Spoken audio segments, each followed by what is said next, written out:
बिजेपिनि आफादगिरि जागोन नामा आसामनि बारग' गिबि मन्त्रि सर्बानन्द सन'वाला। बिजेपिनि आफादगिरि जानायनि लामायाव आसामनि बारग' गिबि मन्त्रि सर्बानन्द सन'वाला। आरएसएसनि साराबादि आफादगिरि जानायनि लामायाव सर्बानन्द सन'वाला। बेनि थाखायनो बिजेपिनि पार्लियामेन्टारि बर्डनि सोद्रोमा महरै थिसनदों सर्बानन्द सन'वालखौ। थिसननाय जादों बिजेपिनि हादरारि बिसायख'थि आफादावबो। थारैनो मिरु बिजेपिनि आफादगिरि जागोन नामा सर्बानन्द सन'वाला?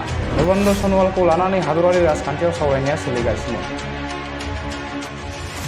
सर्बानन्द सन'वाला मिरु बिजेपिनि आफादगिरि जामारगोन नामा बेखौ लानानै हादरनाङै गोबां सावरायदों।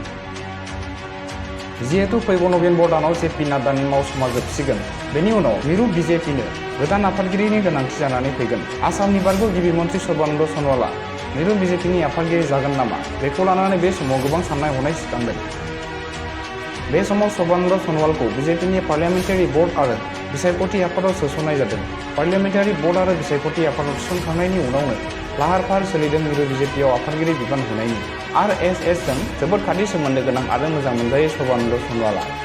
बेजों लोगोसे गाहाय मन्त्रि नरेन्द्र मदिनि गोसोआवबो मुं दं सर्बानन्द सन'वालनि। सर्बानन्द सन'वाला बे समाव मिरु सरकारनि सासे गोख्रों मन्त्रि। बेनि थाखाय सर्बानन्द सन'वालखौ फोथायो गाहाय मन्त्रि मदिया। सर्बानन्द सन'वालनो माखासे सान सिगांनिफ्राय मिरु बिजेपि दोलोआ माखासे गोनांथार बिबान होबोनायखौ नुनो मोन्दों। माखासे सान सिगां हादरगिरिनि बिसायख'थिनि समावबो मख'जाथाव बिबान होदोंमोन सर्बानन्द सन'वालनो। मिरु बिजेपिआ बिसायख'थि आफाद आरो पार्लियामेन्टारि बर्डआव सर्बानन्द सन'वालनि मुंखौ सोसननायानो फोरमान होदों मिरु बिजेपिनि आफादगिरिनि बिबाननि फारियाव दं सर्बानन्द सन'वालनि मुं। सर्बानन्द सन'वाला मानो बिजेपि आरो आरएसएसजों मोजां मोनजाखो? सर्बानन्द सन'वाला आसामनि गिबि मन्त्रि जानानै दंमोन आरो हरखाबै हिमन्त बिश्व शर्माखौ आसामनि गिबि मन्त्रि महरै बिबान होनाय जादों।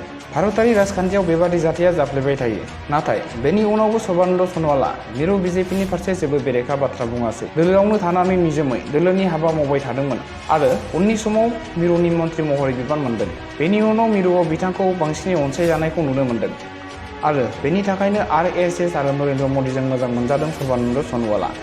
बे बाथ्राखौ फोरमान मोननो थांनाय बैसागो समाव बैसागोनि समाव गाहाय मन्थ्रिया दिल्लीनि सर्बानन्द सन'वाल थानाय थाग्रा जायगासिम थांदोंमोन आरो मोनसे हाबाफारियाव बाहागो लादोंमोन। बेनि उनावनो सर्बानन्द सन'वाला मदिनि फोथायजाथाव होननानै सावरायनाया सानफा एफा बांबोदों। बे समाव गुबुन गुबुन खौरां बिजों आरो हादरारि खौरां बिजोंफोराव सर्बानन्द सन'वाला बिजेपिनि आफादगिरि जागोन होनना सावरायनायखौ नुनो मोननाय जादों। ब्युर' रिपर्ट, रिलाइभ निउस 24।